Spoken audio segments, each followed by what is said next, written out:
Ay, buenos días, qué rico veros, con las legañas apelmazas, con las ojeras de haber dormido solo 6 horas ni un poco más. Ay, buenos días, mis mañaneros, qué de cositas van a pasar, qué de intenciones, qué de salero, qué de proyectos por arrancar. Y acción. Buenas tardes desde un nuevo programa de La Vagamundo, en el que hoy tenemos a un invitado muy especial, un vecino de Manzanares de hace ya bastantes años, muy conocido. Bueno, aquí tenemos a nuestro querido amigo Pepe Mora. ¿Qué tal, Pepe? Pues mira, fenomenal, aquí encantado. Muchas gracias por invitarme a este pedazo de programa. Muchas gracias por lo de pedazo programa. Sí, no, me interesa siempre. Qué bien, tío.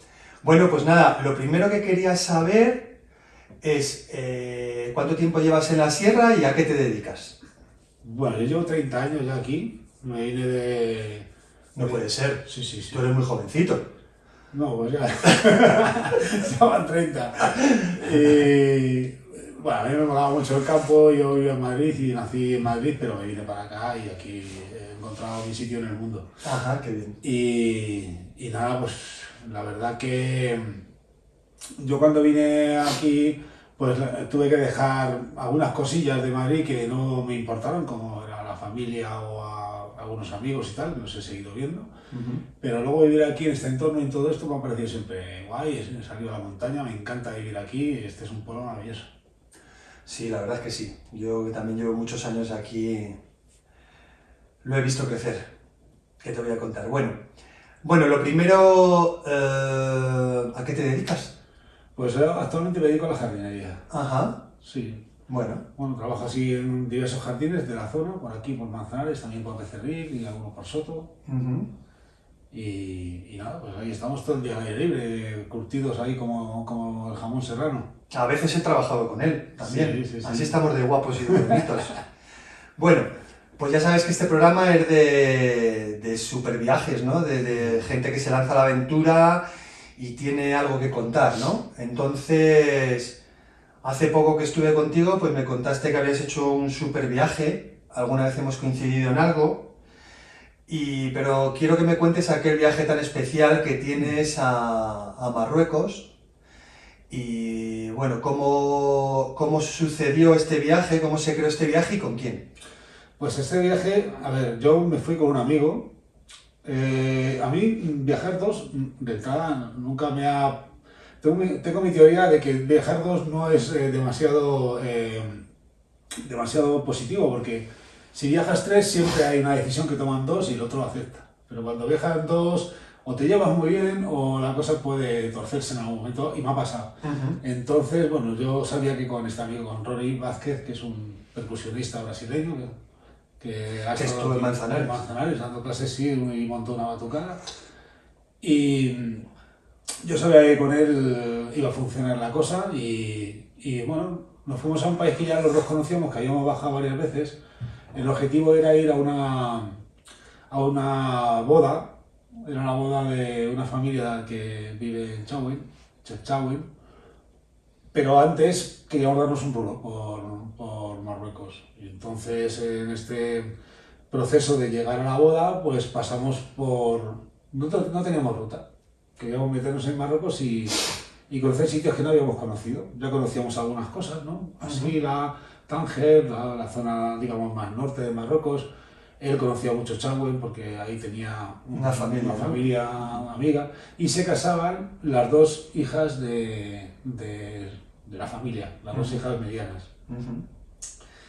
Entonces, bueno, pues eso es el origen del viaje. Oye, que se van a casar estas, vámonos para allá, pero vamos a aprovechar y vamos a tirarnos por ahí 10, 11 días o más si es necesario hasta que lleguemos. Y así se inicia el viaje, 2 personas tirando para allá y a ver qué pasa. Yo te quería preguntar, ¿tú sabes si esa boda era organizada o era por amor o tienes idea de cómo fue eso? Bueno, la boda es que es una familia maravillosa. Entonces el novio, que era muy gracioso, siempre que le marroquí también, entiendo. Sí, marroquí, porque claro, ellas Digo el novio porque era al que conocí, uno de los dos. Al otro novio no lo conocí solamente a uno de los dos. Y nos contaba que, bueno, que las bodas eran para las chicas. Él lo decía así, ¿no? Como que eran como 3 días en las que ellas, pues, había si quieres luego entramos más en detalle, porque es muy bonito como... Ya he estado en 2 bodas, o sea que creo que puedo hablar de cómo son las bodas en Marruecos. Bueno, son 3 días en los que ellas se sienten, pues, princesas. Las reinas, ¿no? Sí.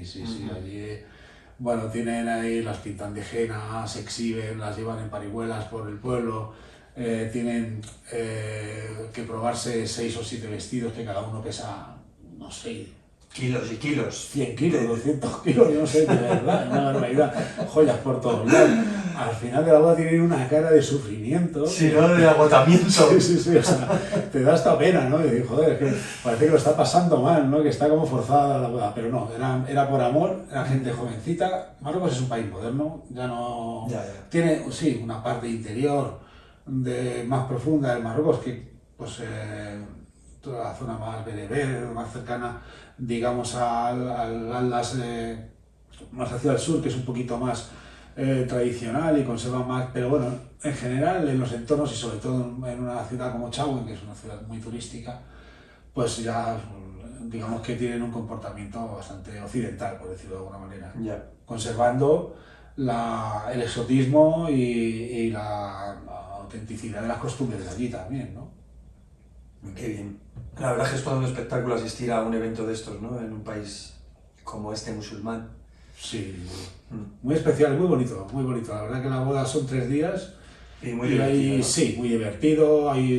Aparte que, bueno, pues aquí había muchos músicos que tocaban, se casa el novio por un lado y la novia por el otro, y luego se juntan las fiestas, van en caravana saliendo en comitiva desde la fiesta del novio a donde está la novia. Bueno, hay un montón de rituales que son bastante tradicionales, digamos, allí, y que es una pasada, porque dentro de la modestia que pueda ser como lo hacen, hay mucha riqueza de cosas, hay como muchos micro detalles que hacen que la boda no pierda interés. O sea, desde la primera comida, el concierto, los bailes, toda la relación que hay con la novia, no sé, las pruebas de los trajes que puedes asistir si quieres, la elaboración de la comida, les pintan de henna los brazos y las piernas y se tienen que quedar así un día exhibiéndose y la gente pasa, ¿no? Y ellas están así, ¿no? Como paradas.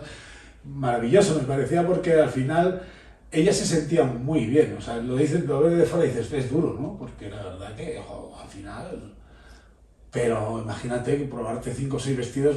Sí, ser la reina de la fiesta, vamos. Así, esos tules, esas tal, y con joyas por todos lados, y maquillajes por todas partes. Bueno, una maravilla. Qué bien. Y entiendo que vosotros, claro, estuvisteis en la fiesta del hombre, ¿no? Sí. Del marido. Sí, del futuro marido. Luego fuimos a la... Claro, cuando os juntasteis. Sí, eso es. ¿Y a él no le pintan ni le hacen nada? No, él estaba siempre como diciendo, bueno, aquí...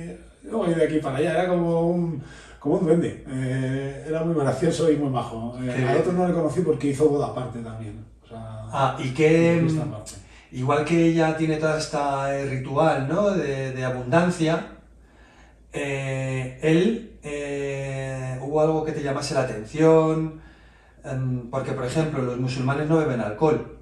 No beben. Bueno, algunos sí, ya. Tú y yo. A ver, puedo decir una anécdota, lo que pasa es que no quiero que siente mal, porque como era amigo nuestro y nos conocía también de España, él había estado en España, claro. Pues había nuestras costumbres. Entonces, cuando estábamos dentro de la boda, dijo, ¿queréis una cerveza? Entonces nos sorprendimos, claro, porque no había alcohol. ¿Y tienes? Sí, venga. Entonces nos llevó al coche suyo que estaba abajo. Él ya digo que vive en España, con lo cual, bueno, ya tiene otras costumbres. Tiene otra cultura. Y entonces abrió el maletero y había un montón de latas de cerveza frías, ¿no? Ajá. La casualidad que cuando empezamos a ver ahí pasó un coche de policía que nos fichó. No me digas. Sí. Y fue gracioso porque, claro, él no bebía. El musulmán no bebe. Ya. pero nosotros sí estábamos bebiendo y éramos occidentales. Entonces la policía, como fichó que había cerveza, como que le pegó la bronca, el otro dijo que venga, que no sé qué, que bueno, que pasaran dentro, que estaban invitados. Entonces se pusieron morados. Se pusieron morados los polis. Entraron para adentro y se pusieron morados. Y entonces, bueno, se lo pasaron muy guay también, porque estuvieron hasta bailando y todo. O sea, pasaron del coche, lo dejaron aparcado el coche patrulla y se quedaron en la fiesta, yo no sé, 3 o 4 horas tranquilamente. Sí, ¿no? Bebiendo cerveza y... No. Ah, ¿no? No, los polis no. Ah, qué bien. O sea, la cerveza estaba fuera en el maletero del coche. Ya, pero ellos pasaron a la fiesta a compartir, pero no bebieron Exactamente, alcohol. los polis no bebían alcohol, ni los musulmanes, nadie. Ahí lo que hacíamos era comer. Y comer. No había fuentes de comida que no paraban. Todo se come con la mano y se come con pan y se come todo en el centro. No hay cubertería, pero bueno. Qué chulo. Está muy rico todo, la verdad. A mí la verdad es que eso de compartir en el suelo, no en una alfombra, porque no tienen mobiliario, ¿no? Imagino que siguen así. Sí, bueno, había diferentes tipos de mesas un poquito más bajas también. Ya. O también había para gente más mayor, igual mesas un poco más. Había de todo un poquito, que como que te apañabas ahí. Pero suelen sentarse en el suelo, ¿no? También había... Sí, pero eso es más en las casas, por ejemplo. Yo que he estado mucho en Marruecos, es verdad que cuando te invitan a comer en una casa, tú comes en el suelo. Claro. Y ya está. Fantástico. Pero en el caso de la boda, bueno, como era como un local así más o menos grande, pues había todo tipo de sitios. Y Qué pasteles por todos, pasteles de todos los tipos. Qué rico los pasteles por todos de lados, Marruecos. que empiezan a comer dulce, es una cosa que me sorprendió mucho. Empiezan de primero a comer dulce. Sí, primero había muy bien de fuentes de pasteles, de estos pasteles marroquíes que son deliciosos, con miel, con pistacho, con este tipo de... la chuparquía, este tipo de cosas. ¿Y qué vas a...? Cuando ya celebras la boda, que es el tercer día?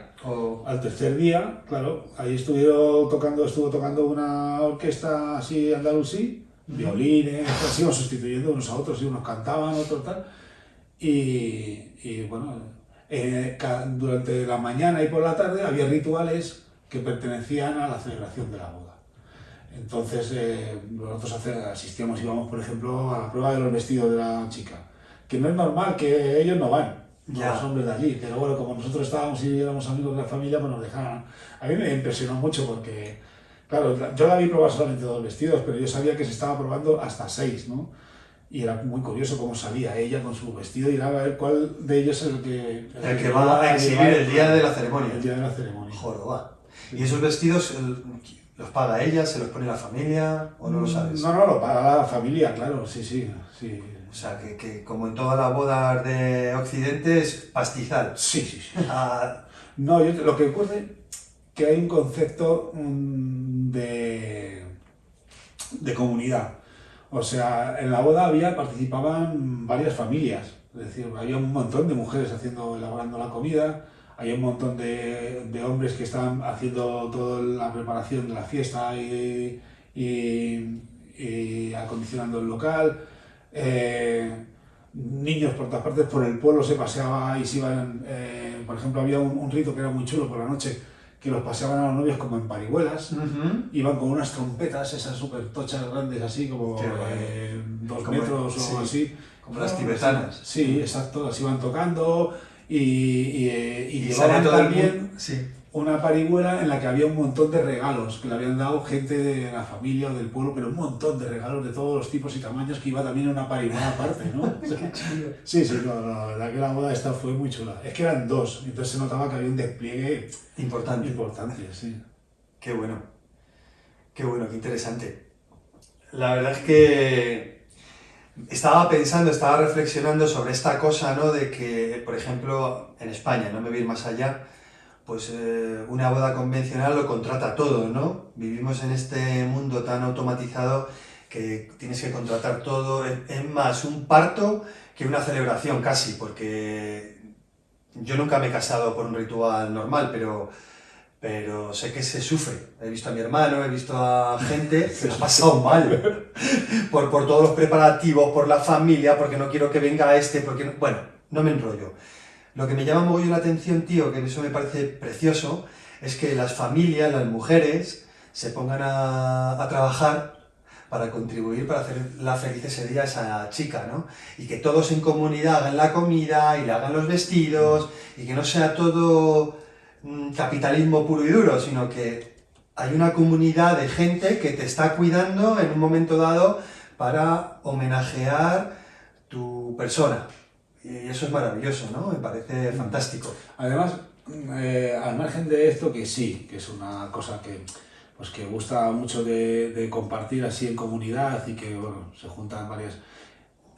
las bodas son caras, ¿eh? O sea, y de hecho, luego cuando hablemos del viaje te voy a contar cómo llegamos a la fiesta de los novios.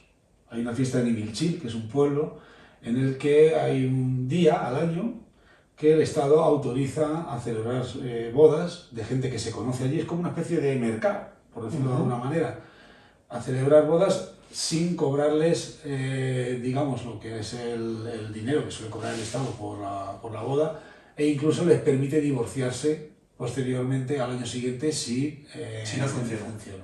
Que también los divorcios, por lo que tengo entendido, también el Estado cobra por un divorcio. Igual aquí en España también, no lo sé, cuando no me he divorciado, pues no sabría decirte, pero vamos, allí cobra bastante. Entonces, bueno, el ritual de la boda, yo creo que forma parte de la propia cultura de ellos, que se casan muy jóvenes y es un día donde hay mucha tradición cultural, de música, de pues eso, los trajes típicos, los tatuajes, hay un montón de cosas que aquí en España ya se han perdido, que aquí en Europa o en el mundo occidental vamos a algo que es más estándar, más para mí que tiene menos interés, como más aburrido, ¿no? Sí, contratas algo, lo que dices tú, y te casas y ese día, bueno, haces un negocio porque al final todo el mundo pone un montón de pasta y ya está. Pero eso es un problema. O sea, yo temo que me inviten a una boda. Sí. Pero no sé cómo estará, pero estará ya igual a 175, 200 pavos la invitación. La gente que me conoce no sé los años que hace que no veo una boda oficial, normal.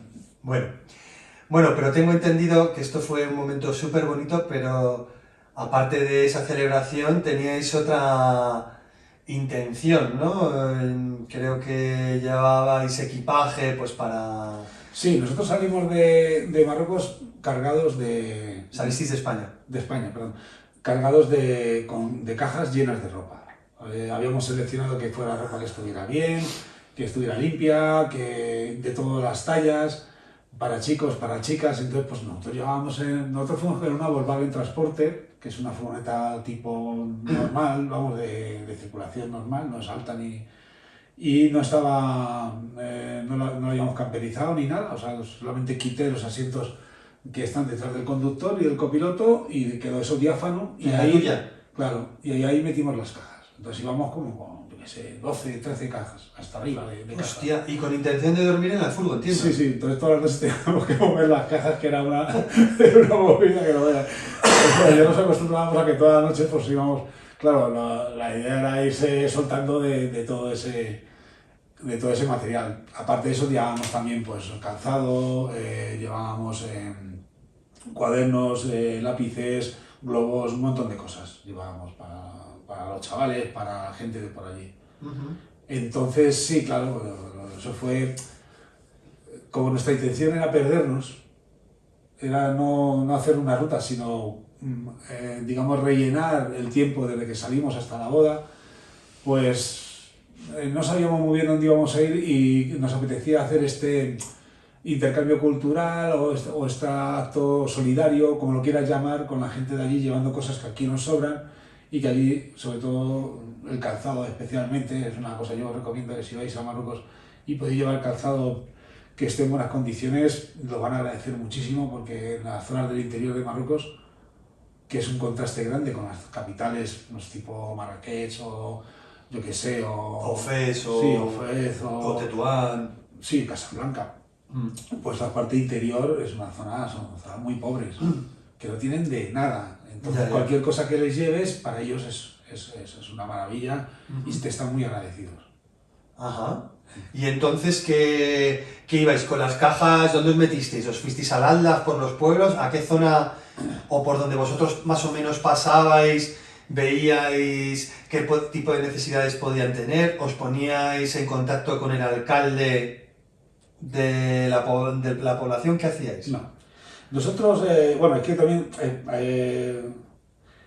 claro, conociendo a Ronnie y conociéndome a mí, que somos como dos personas un poco así, que vamos por la vida improvisando, pues no teníamos nada planificado. Entonces no pensábamos hacer realmente contacto con nadie, sino simplemente si veíamos o llegábamos a un sitio donde creíamos que podía la gente necesitar ropa, incluso en mitad de una carretera, si había 4 niños, pues parábamos y siempre les probábamos la ropa. Nunca le dábamos ropa así en plan a granel, sino que le íbamos probando, esto te viene bien, esto tal, o sea, que era ropa que le fuera ajustada a cada uno de ellos.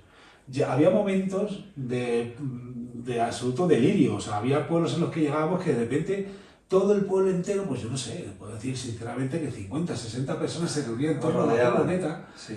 Y Rory, que es muy animado y que siempre pues, organizaba ahí, venga, tal, no sé, porque claro, nos abrazaban, yo lo grababa, tengo por ahí vídeos grabados, y él pues iba probando una prenda a una a cada uno de los niños o de las mujeres. ¿No se os iba un poco de las manos el que se echaran encima, el que quisieran, y a mí, eso no fue estresante? Era muy divertido de ver. Yo la verdad que un poco me mantuve al margen porque veía que Ronnie estaba en su salsa. O sea, él decía, ¡se acabó! ¡Cierro la puerta! Entonces hacía como que cerraba, la gente no, tal, volvía a abrir, entonces la gente se organizaba, los críos estaban como invadiendo, algunos se subían dentro de la furgoneta, y Ronnie con todo eso, pues él estaba encantado de hacerlo. Era verdad que igual podíamos tirarnos hasta, yo qué sé, 2, 3 horas repartiendo ropa. Hostia. Más de una vez. Y luego pues igual encontrábamos un pastor por el campo y le dábamos un jersey o le dábamos unas botas o le dábamos lo que sea. Entonces nosotros salimos así, digamos, a la aventura desde Madrid hasta Algeciras para coger el ferry. Allí pues, llegamos a Tánger, porque para ir a Chefchaouen, bueno, se puede ir también desde Ceuta. Desde Tetuán, ¿no? Sí, desde Tetuán, Ceuta, Tetuán. Pero se va mejor desde, yo creo... Desde Tánger. Bueno, desde Tetuán se va bien, pero también es más caro el ferry. ¿No fuiste primero a Meknès, me parece? No, fuimos después. Fuisteis después, porque de Meknès a Fez creo que había una autopista cuando... Se estaba construyendo, sí, había... Nada, nosotros llegamos ahí a Tánger y pasamos por Chauen y saludamos a la familia. Hola, vamos a estar por aquí unos días, luego ya volvemos y tal. Que ahí yo fue cuando conocí al novio y a las chicas y era esto. Entonces nosotros fuimos hacia Meknès, ¿no? O sea, perdóname, que todavía no habéis celebrado... No, la boda era al final. Vale. Claro, es que hemos empezado a hablar de la boda. Perfecto. Pero en realidad la boda era como el broche de oro. Nosotros es que somos así. Vamos al revés. Adelante. Entonces fuimos hacia Meknès por Ouezane y se nos hizo de noche por Azrou. Azrou es un pueblo que tiene mucha tradición berebé, de mercado, y que tiene Nosotros llegamos a... La verdad es que nosotros no nos habíamos informado de dónde íbamos a ir, no nos importaba. No solimos hacer tampoco como consultar las características de los sitios a donde vamos y lo que nos gusta más es el contacto con la gente. Por eso te digo que Ronnie disfrutaba de ese contacto, ¿no? Claro. Y yo también. A mí me gusta mucho hablar con la gente y entonces no me importa tanto dónde voy, sino con quién estoy allí en ese viaje. Y en ese sentido los dos funcionamos igual. Entonces, se nos hizo de noche y había un bosque por ahí y ahí nos ¿El bosque de los cedros, de los monos? Ahí está. ¿Esta es la sorpresa que quería dar? ¡Ay, no! No pasa nada, porque es que la sorpresa me la llevé por la mañana cuando salí a mear y de repente me encuentro rodeado de monos, ¿no? Y entonces, nada, es un bosque de cedros súper tocho, además unos cedros enormes, que está en Azrou y que hay muchos monos que están ahí acostumbrados a que vaya el turismo. Claro, y están ahí a querer de comer. Sí, están ahí a querer de comer, pero hay un montón de monos por todas partes. Sí, qué bueno. Sí. ¿Tuviste alguna anécdota con ellos? Bueno, las típicas anécdotas de que estábamos desayunando y venían a por comida y se la llevaban y estábamos ahí un poco como... Pero sobre todo el tema ese de que sales por la mañana pues cansado, no sé qué, y yo no me esperaba que hubiera ahí animales ni nada. Es decir, yo salí a orinar y de repente oigo ruidos en un árbol y cuando miro para arriba pues había 4 o 5 monos y empiezan a rodearme y entonces despierto a Rory y le digo, venga, sal, no sé qué, y claro, también la salida. Así que ya el primer día, bueno, este era el segundo porque ya habíamos estado en Chefchaouen, pero ya fue como que empezaron a ocurrir cosas que eran interesantes. Ajá. Y entonces, bueno, pues en ese sentido, pues nos dimos cuenta de que la cosa prometía porque luego no defraudó. Todos los días del viaje fueron una aventura tras de otra. Entonces, Ya me imagino. pues esto, un bosque de cedros que creo que son 60 kilómetros de recorrido de una carretera que lo cruza. En medio hay un lago. Sí, me acuerdo yo de ese lago. Hay un lago muy grande, Sí. que hay un montón de burros ahí. Sí, me suena. Y ¿Y no hay una pista de esquí? ¿Al otro lado de la carretera te suena? pues... Vamos, una pista de esquí porque iban ahí los marroquíes a... Es que esto, claro, esto es medio Aldas, esto no es ni siquiera llegando a... Es un poquito, es bastante antes. Sí, pero Entonces, ese lago está alto. es posible, sí, sí. Ahí en invierno yo creo que está... Es posible, ¿eh? Está nevado. Claro, yo, como nosotros nos subimos ahí, luego por la mañana nos levantamos, nos fuimos para allá, flipamos con los cedros, luego... Bueno, te cuento una muy rápida. Yo, en ese lago, la vez que fuimos nosotros, que iba con el Ronnie, estaba congelado en la orilla. Y entonces iba con la flip-flop y se le empezaron a hundir los pies y empezó, ¡puto parió! Y empezó a llantar como anda el Ronnie saliéndose del frío. Ya sabes cómo es con el frío, brasileño. Y fue muy gracioso. Bueno. No, pues sí, claro, con Ronnie la verdad que ocurren mil anécdotas y a nosotros nos ocurrieron un montón de ellas. Luego nosotros ya saliendo del bosque de cedros al día siguiente, pues bueno, ese mismo día después de visitar el lago este que te digo, ¿no? Que es un lago creo que es de los sí, más el bosque este en realidad, el lago tiene 4 kilómetros, pero es que este bosque es uno de los más grandes de cedros del mundo, o sea que es a una persona interesada, digamos, a nivel naturalista, es muy interesante de visitar. Pues saliendo de esto y todavía sin abandonar la zona, digamos así, boscosa, porque ya sabes que luego una vez que entras en el Atlas, pues ya empieza a desaparecer lo que es el bosque y ya la cosa se vuelve más árida. Se vuelve más árida, montañosa, pero más árida, ¿no? Pues nos encontramos de repente con un letrero que ponía Sources de Om Enria, que me acuerdo del nombre porque era muy curioso, pero claro, es verdad que a saber cómo se dice marroquí y mis respetos que yo no sé decirlo, ¿no?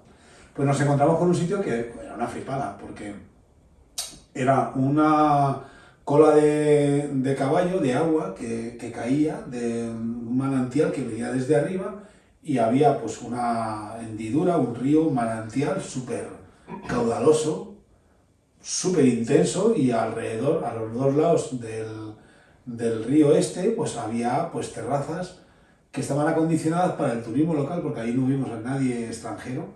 Yeah. O sea, debe ser un sitio como que lo conocen por ahí, porque no aparece en ningún sitio y yo lo recomiendo mucho, ¿eh? Las Sources de Om Enria. Y vale. Que está saliendo de los bosques de cedros estos de cerca de Darru. Y es un sitio maravilloso para tomarse un tallín, para hacer una paradita, ¿no? Para hacer una paradita, incluso para dormir, ¿eh? Tiene una zona de aparcamiento donde tú puedes llegar con tu furgoneta. Y acampar y tal. Estuvimos acampando ahí, tan a gusto. Vamos, fue una maravilla. Qué bueno. Una gozada, una gozada. Qué ganas. Después de... Tengo entendido que bueno, en vuestro periplo por ahí perdidos, por el Atlas, llegasteis hasta unas cuevas, unas minas. ¿Cómo fue aquello? Eso fue bueno. No sé cómo nos llegó la noticia, la información de que había pues un sitio que estaba, pues digamos, dirección Kenifra. Había que pasar Fes. Nosotros pensábamos bajar como hacia Marrakech, pero entonces decidimos entrar a Atlas por el Togra.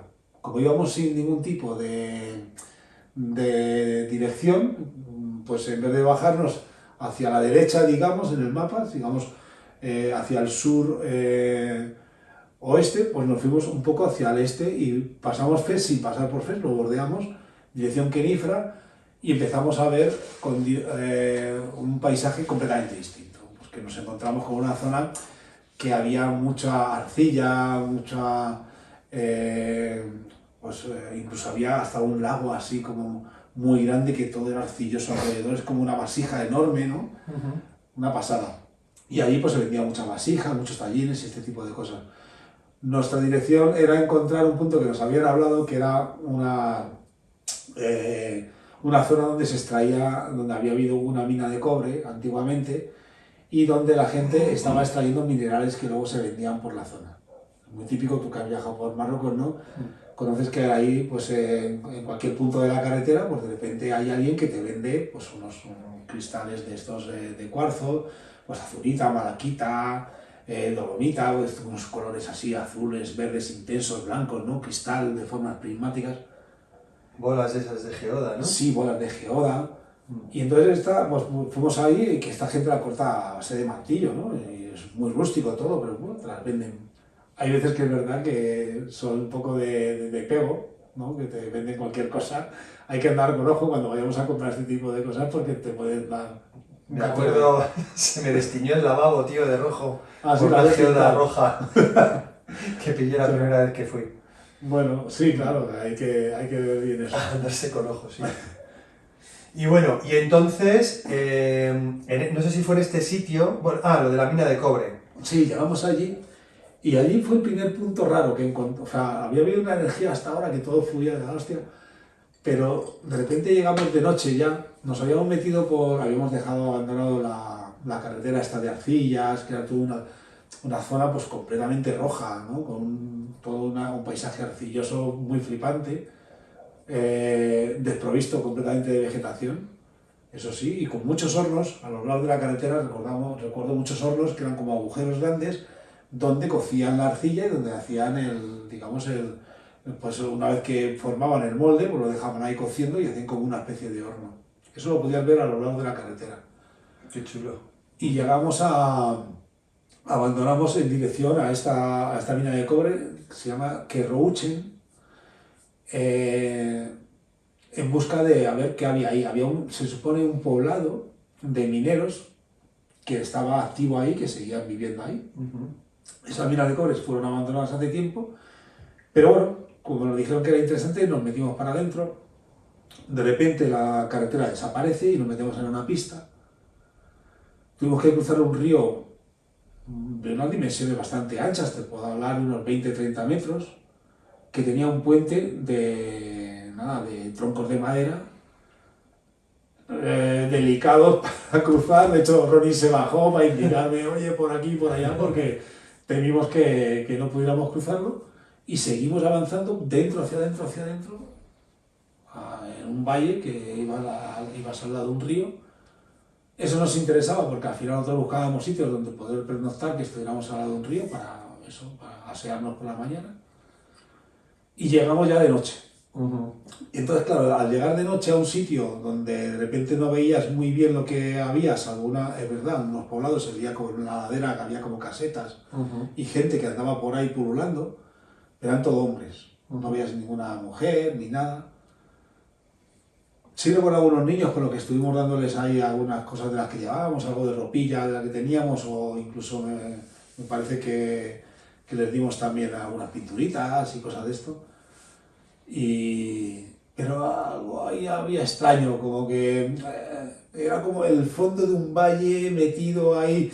Había una energía rara, y nosotros que somos muy perceptivos para esas cosas dijimos, aquí no vamos a pasar la noche.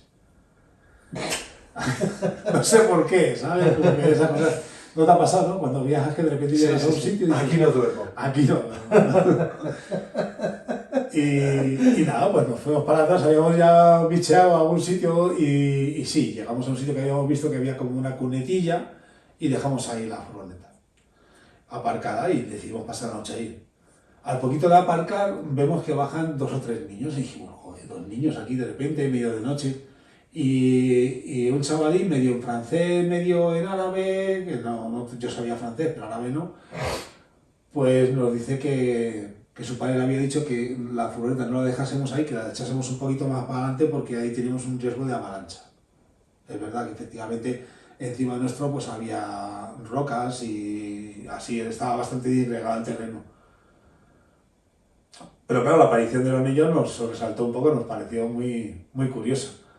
les dimos algo les estuvimos probando ropa, pues como llevábamos todas las cajas, a todo esto toda la noche, evidentemente cajas para adelante, cajas para atrás, imagínate, el trasiego de 11 o 12 cajas que se iban vaciando, porque durante el periplo pues íbamos a ir repartiendo la ropa. Y nada, se fueron, dormimos, a la mañana siguiente nos pusimos en la boca y bajó, otra vez los niños bajaron diciendo que su padre quería vernos, que quería conocernos, ¿no? ¿Por la mañana? Por la mañana, sí. Bueno, pues nada, subimos para arriba, un terreno muy disgregado, así entre rocas, y ya a media ladera pues había una casa que estaba construida ahí, abandonada, o sea, como en mitad de la nada. Y digo, ¿quién puede vivir aquí, no? ¿O qué hace una persona que vive aquí con una familia? Porque eran 2 niños, pero había una chica más, una hija más, y la mujer. O sea, vivían 5 personas ahí, imaginaros como en una ladera, pues que estaba llena de, no sé, como lleno de rocas así de un tamaño pues bastante considerable.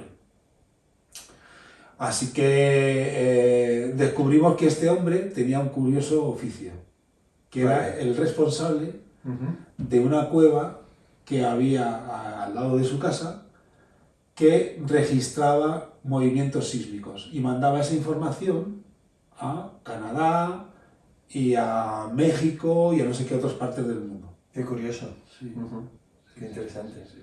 De hecho, bueno, él técnicamente él no sabía, él era como el portero o el guardés de esto, porque él tenía una llave que dentro de la cueva estaba como unas rejas, estaba como si fuera una cárcel, digamos. Claro, y tenía ahí las máquinas, ¿no? Y estaban las máquinas ahí, nadie podía entrar, solamente él tenía la llave. Bueno, y para ir avanzando en el viaje, porque nos queda poquito tiempo, Sí. ¿Tuviste alguna lectura con este hombre que os quiso conocer? ¿Hubo algún...? Pues fue curioso, porque el hijo tenía una enfermedad grave y había ido a Francia a solucionarse la enfermedad. Su padre la habían llevado ahí, nos contaron toda la historia.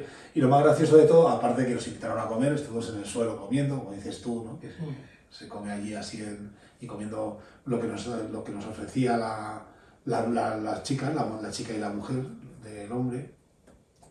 Pues fue muy gracioso porque, no sabiendo nosotros hablar nada de árabe, encontramos la manera de comunicarnos. Él solamente hablaba árabe, era un hombre pues, rudo, ¿no? De montaña, y nosotros no hablábamos. Bueno, pues yo hago de francés y Ronnie portugués y castellano y ya está. Y estuvimos horas y horas hablando y entablando una conversación, nos hicimos súper amigos de esa familia y fue maravilloso. La verdad es que la gente de Marruecos, yo siempre lo digo. Sobre todo cuando sales fuera, ¿no? De los grandes núcleos. Sí, sobre todo fuera de las ciudades. Ya. La gente de Marruecos es maravillosa. Así que nada, total que cogimos y avanzamos, ¿no? Nos fuimos después de la comida y de estar a gustito de esto, seguimos nuestra ruta. Bueno, ¿y qué te iba a preguntar yo? ¿Llegasteis al desierto? ¿Llegasteis a Mersuga, no? Sí. ¿Repartisteis allí ropa? ¿Pudisteis fluir allí? ¿Estuvisteis tiempo? Porque Sí. Mersuga para mí es un hito en el viaje. Para mí estar en el desierto y ver esos cielos tan profundos y tan increíbles, ¿no? Que recuerdo la primera vez que estuve ahí que me daba vértigo mirar arriba, de lo profundo que era. Claro, Mersuga es el único sitio, digamos, de desierto clásico. O sea, el típico que conocemos de las películas. Esas dunas enormes, ¿no? Esos camellos, esas zonas así un poco más de desierto, porque en realidad Marruecos tiene mucha zona desértica, pero es completamente arrasada. Es como si hubiera pasado una bola de fuego y todo estuviera quemado y arrasado y negro. Si acaso hay algunas acacias de estas del desierto y algunos oasis de vez en cuando, con un montón de palmeras en sitios donde emana el agua, pero el resto es todo negro. O sea, de hecho, para llegar hasta Mersuga tuvimos que atravesar el Atlas, ¿no? Si quieres te cuento lo que me pasó en Mersuga, que fue una gran decepción. Si quieres te lo dejo ahí como spoiler. Adelante. Pero antes tengo una anécdota buena que creo que te va a interesar, aunque ya hemos hablado de ella, que es Imilchil. Imilchil, el mercado de novios. Ah, sí, la feria de Imilchil. Digamos que de camino pues había muchas carpas de estas que están hechas con la misma textura del terreno, ¿no? Con la misma piedra, con la misma... Sí. Las carpas son las ciudades, los pueblos antiguos, ¿no? Y que están como muy... que están hechos en adobe, ¿no? En adobe. Como hay Ben Haddou, por ejemplo. Exactamente, sí, o sea, están mimetizados con el entorno, Total. parece que como que salen. Es muy, Sí, como que crecen en el entorno, sí, son es del maravilloso. entorno. Es Sí, muy bonito, a nivel paisajístico es una pasada. súper chulo. Y además, este mimetismo se produce de una forma que es muy natural, o sea, que de repente ves estas casas y dices, ah, mira, pues están ahí. A veces tienes que hasta que prestar atención para ver dónde están situados, ¿no? Estas poblaciones. Sí. Es flipante, perdona un segundo, porque te haces la casa con tus manos. O sea, nunca mejor dicho, ¿no? Con barro y agua.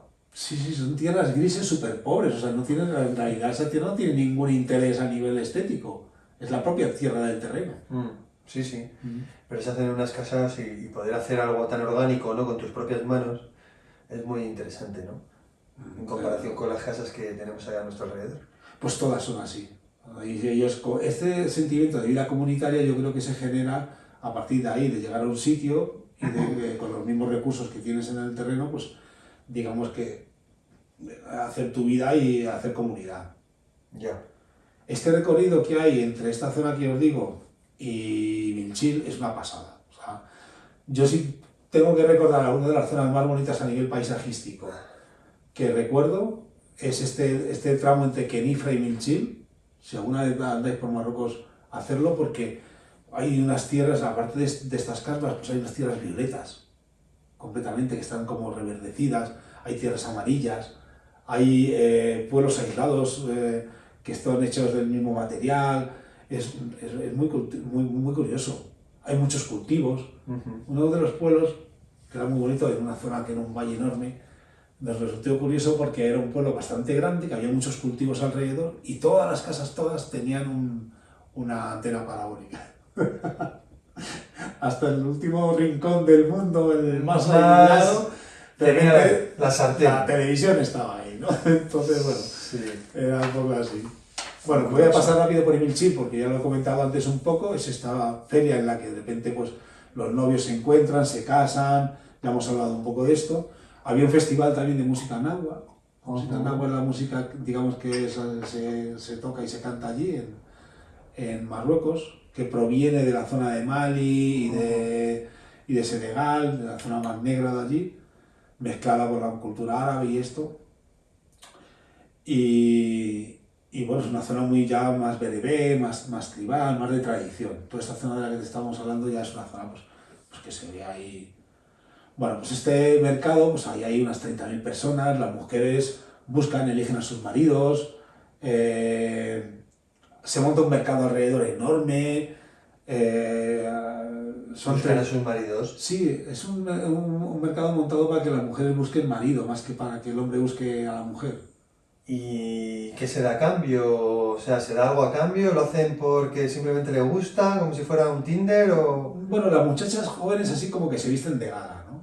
Y van ahí pues con sus joyas, bailan, y entonces hay como una tradición, incluso por la noche, bajo las estrellas, entonces es como una especie de ritual de baile. Entonces, cuando las chicas guiñan un ojo a un hombre, se supone que ahí ya hay algo que resolver. Sí.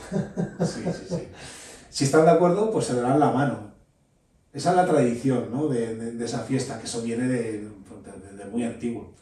Si hay consentimiento por ambas partes, pues se habla con las familias de unos y de otros y se celebra un primer rito, digamos, matrimonial que luego se consuma posteriormente. Y si al año siguiente esa pareja se quiere separar, pues el Estado lo permite. Qué bueno. Entonces, sí, bueno, eso es muy...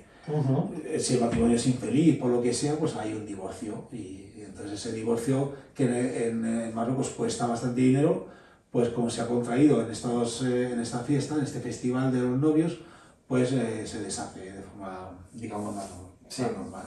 Lo más normal, sí. Hay una comilona, música, baile, de todo. Está chula la feria. Bueno, ¿cómo acabáis todo el periplo por Marruecos? Al final imagino que te quedas sin cajas, porque además tenías que dormir en la furgoneta, entiendo, ¿no? Sí. A mí es que lo de la furgoneta me interesa mucho también. Y entonces, claro, te vas quitando de cajas, ¿volvisteis a España con algo? Nada. Cero. Nada. ¿Y dormíais todos? Bueno, no, todos los días no dormiréis en la furgo, ¿no? Todos los días, salvo el tiempo que estuvimos en Chefchaouen. Claro. ¿Y no se acogen por ahí? Bueno, claro, porque... No, nosotros lo que hacíamos es que normalmente cuando llegábamos a un pueblo, pues íbamos a un hamán. En todos los pueblos de Marruecos hay un hamán donde te puedes dar un baño con esas aguas calentitas, incluso darte un masaje de estos de los que te retuercen como si fuera un judoka ahí, que te hace ahí la llave inglesa. Y afeitadito. Sí, claro, pues ahí pues nos afeitábamos lo que sea todo, pues ahí la verdad que es una gozada en todos los pueblos, hasta el más pobre de Marruecos hay un hamán. Es una cultura de la limpieza en ese sentido, ¿no? Y además es muy curioso de los hamán. Tú que has estado en Marruecos sabrás lo que te digo, como que es muy social. Sí, claro. Ahí se dirimen las grandes cuestiones, yo creo. Claro. O sea, yo voy contigo, pero yo te raspo la espalda, ¿no? Hay un contacto entre hombres, entre mujeres también, porque hay... Es una chulada. Es una chulada. Para el hamán para hombres y el hamán para mujeres. Y se rascan ahí y se quitan la piel, es un poco asquerosete, pero bueno, echas ahí un cubo, te limpias y te vuelves a echar agua por encima. Bueno, el sitio se ve bastante aséptico, pues yo por ejemplo, yo estuve con Ronnie también en uno, porque querían cruzar a Morris con unas galas que tienen. Morris era tu galga, ¿no? Sí, mi galgo. Y gracias al perro, pues acabamos en un hamán. Bueno, no quiero enrollarme. Pero el hamán que nos metimos, tronco, salían tubos por todos lados por la pared, iban pasando por carriles de agua y era todo como muy limpio, ¿no? O sea, me pareció un sitio de cantidad de... Sí, está limpito. Está al final, hombre, a ver, cuando tú te raspas con esas... es verdad que lo que es la epidermis, la piel muerta se queda en el suelo. Pero tú cuando llegas a tu sitio, lo primero que haces es tirar un cubo de agua caliente por encima de tu sitio y se queda limpio. Claro. Y ya está, y a partir de ahí... Qué bien, tío, cómo me gusta. Qué ganas de volver a Marruecos. Claro. Sí. Claro, nosotros ya saliendo de ahí cruzamos el Todra, que es pasar el Atlas, que es una experiencia muy bonita, porque el Todra es como una especie de cúpula, de puente, ¿no? O sea, de pequeño túnel que de repente vienes de una zona súper desértica con un montón de montaña maravillosa, que es una pasada, un paisaje brutal, el Atlas es un espectáculo para la vista, y según cruzas el Todra hacia Tingir, te encuentras con un oasis de 30 kilómetros de palmeras que cambia el paisaje completamente, o sea, es como una especie de cambio brutal, ¿no? Que te descoloca muchísimo. Y esa transición también es muy guapa, la verdad, una experiencia guapa. Muy bien. Y ya fuimos hacia Mersuga. Ajá. Y de ahí fuisteis a Mersuga. Sí. ¿En Mersuga dormisteis en la furgo? Sí. ¿Dormisteis en las dunas? Dormimos en la furgo y dormimos en las dunas. Ajá, es toda una experiencia. Claro, y te dije antes que había sido una experiencia, digamos, un poco, ¿cómo decirte?, contradictoria. Nosotros teníamos grandes expectativas con respecto al desierto, y es verdad que el desierto es muy bonito. Son 4 dunas, tampoco te creas que es el desierto del Sahara. No, es una estribación del Sahara. Son 35 kilómetros, creo, no es pequeño tampoco. Sí, pero bueno, dunas. Se ve que tiene como un final, o sea, que sí, de repente sí. Son ahí varias dunas. Es como un oasis de arena en un desierto pedregoso, ¿no? Sí, exacto. Por eso digo, lo que es alrededor está todo arrasado, ¿no? Pero en las dunas es bastante grande como para ir. Ahí lo típico es que llegas a un establecimiento que tienen ahí camellos, entonces te vas con ellos a una jaima para pasar la noche. Te llevan a una jaima que está dentro del desierto a pasar la noche. Ajá. Y vas con tu camello, pasas la noche, te hacen un tallín y ya está. ¿Qué pasó? Que esa noche pues había en una jaima unos metros más para allá, unos kilómetros, pues unos con los quads y dando caña. Entonces claro, dices, ostras, es que estás aquí en pleno desierto, que es una gozada, una maravilla. Nos habíamos dado un paseo por las dunas y estás oyendo... Total. Nos echó para atrás. Y fue, además, fíjate que fue tal rechazo que nos dio de estar ahí, que Rimiti nos encantó, que es el pueblo que está al lado de Mersuga. Rimiti es un pueblo que es la puerta al desierto, es un pueblo que estuvimos previamente y que además tiene un mercado de burros, que es maravilloso, que hay un mogollón de burros, y tiene un mercado también de productos. O sea, Rimiti mola mucho, la verdad, que es un sitio como para disfrutarlo, pero salimos tan escaldados de la noche esta de estar en el desierto tirados viendo las estrellas con este ruido de fondo, que dije, vámonos de aquí. Eso me pasó a mí también, algo parecido. Y no solamente nos fuimos, sino que en un día nos recorrimos desde Mersuga hasta el Mediterráneo. Y nos fuimos del tirón. ¿Pasando por Marrakech? No. fue por la zona, digamos, este de Marruecos. Ya, entiendo. O sea, fuimos hacia Lucemas, desde Ajá. Mersuga. Ya, Restos, unos 1400 kilómetros. ya ves. Al Ronnie le dio un yuyu y dijo, yo aquí no quiero estar puesto de no sé cuánto de tal. Y dijo, yo cojo el coche y dormimos a mitad de camino y a la mañana del día siguiente estábamos ¿Visteis el mar? cerca de Lucemas, sí. Estábamos hartos de calor, habíamos pasado un calor brutal, todo era como... O sea, es muy intenso, ¿eh? El desierto son ahí 40 y pico grados, o sea que... ¿En qué época fuisteis? Pues, ¿Semana Santa? Yo creo que sería así, no, sería más por el verano. Ajá. Ahora mismo no me acuerdo. Pepe, me tiraría aquí 3 programas seguidos, pero en algún momento tenemos que dejar esto, que yo creo que ha sido la entrevista más larga de todas. Pero oye, ha estado súper bien porque bueno, compartirlo contigo y echarnos una risa siempre Claro que está sí. súper bien. ¿Quieres rematar con algo? ¿Alguna cosa que te pasó? ¿Qué recomendarías de Marruecos? ¿Algo que quieras comentar? Pues yo recomendaría hacer lo mismo que hicimos. Es decir, meterte en Marruecos, llevar intercambio, ser solidario con la gente, disfrutar de la gente.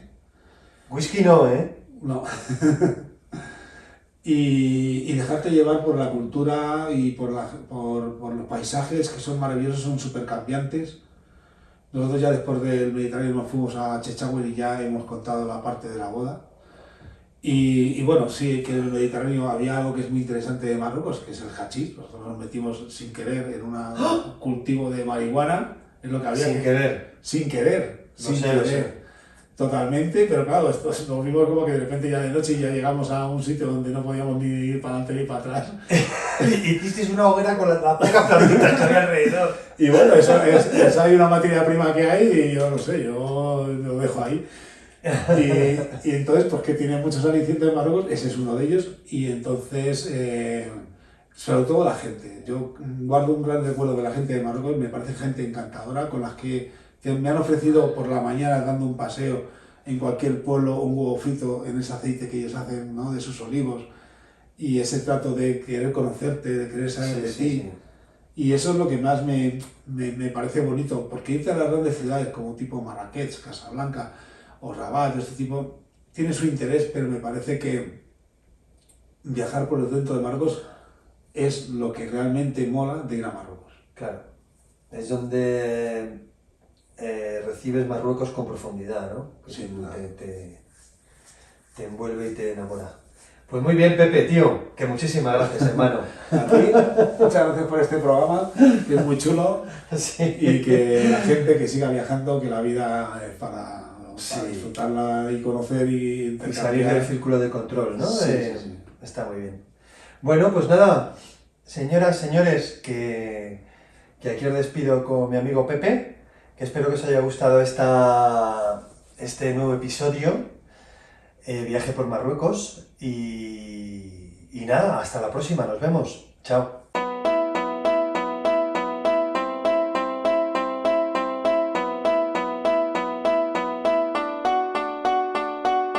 Little Mary had a lamb, she pretended